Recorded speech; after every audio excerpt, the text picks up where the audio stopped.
Ian Westbrook.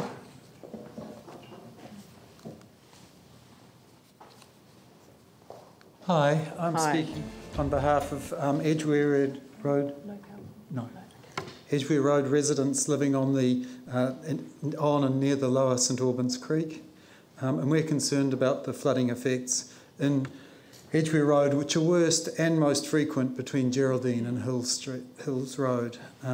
And so we appreciate the changes that were made before the consultation for the inclusion of St Albans Creek in the Dudley Creek planning. It was a big step forward for us, and that included the proposed enlargement of culverts at Slater Street and Hills Road, but to our minds we need to add the enlargement of the culvert at Champion Street, which is the worst point. Therefore we appreciate recommendation 9.4, which is to investigate extending the work up to Geraldine Street. We think that's very important because the culvert at Champion Street is by far the smallest and most troublesome of the culverts in that stretch of St Albans Creek. It actually decreases in size. I've actually measured the culvert on our side of the street where our section is at that culvert, and it's reasonably substantial there. But a colleague, another resident, measured it at the other side, and it's substantially smaller at the downstream side. It's tiny. It's 1.1 metres. If you can imagine up to 2.5 cubic metres squared going through that hole, it just doesn't get there. And it's there, it floods onto our property, onto the street, and all the problems that we know. We know that the flooding has taken place 3, 4, 5 times since the earthquake, including the earthquake itself. Prior to the earthquake, our most senior resident, who's lived on St Albans Creek and Edgware Road for 82 years, tells us that it never previously flooded across the road. It flooded, yes, but it never previously flooded across the road. These floodings are a result clearly of the earthquake. And so we see that looking at that section between Geraldine Street, that extension proposed by 9.4 is essential to deal with the flooding of 2 or 3 houses in that area around 257 Edgware Road.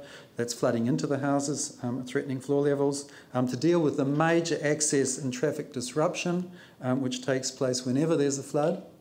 And hopefully may help to deal with the fountain of sewage that comes up right above the culvert there in the centre of Edgware Road each time it takes place. In fact, in March, it not only fountained up, but with that fountain and with vehicles going through, it created a huge pothole, which became a combined health hazard from the sewage and from the point of view of vehicles as well that could fall into it.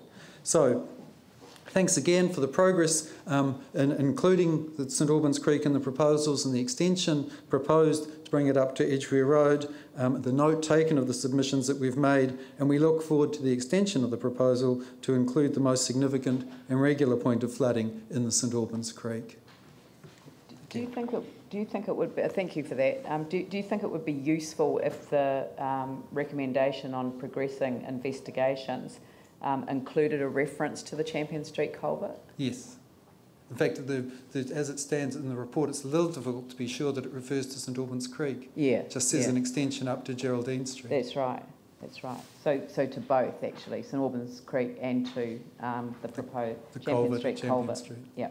Okay. Thank you. That's very helpful. Are there any other? Thank you. No, that's brilliant. Thank you very much.